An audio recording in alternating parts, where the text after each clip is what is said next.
C'est un geste presque machinal que nous accomplissons au moins une fois par jour, brancher un câble pour recharger notre téléphone portable.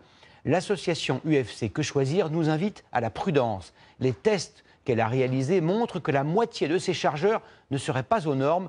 Quels sont les risques? Valentin Després et Christophe Moutot ont enquêté. C'est un petit boîtier et un fil en apparence inoffensif. Pourtant, regardez cette vidéo d'information d'une association britannique. En une seconde, le chargeur de téléphone s'embrase. Sur Internet, les témoignages se multiplient, photos à l'appui.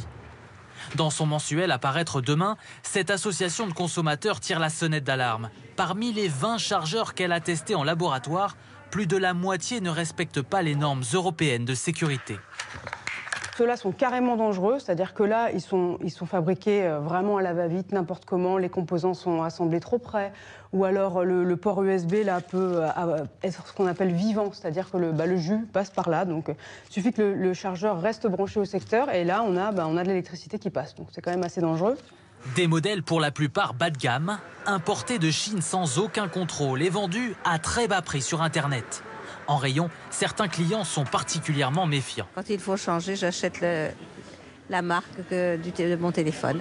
Je regarde qu'il y ait bien le CE, le logo, que ce soit aux normes européennes, notamment pour les questions de sécurité, pour éviter les incendies.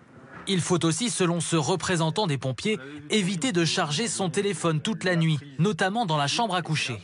Il va y avoir aussi une mauvaise utilisation, par exemple, les poser tout simplement sur des couvertures ou sur des textiles qui, à un moment donné, vont être ressources de chaleur et ce qui va prendre un incendie possible.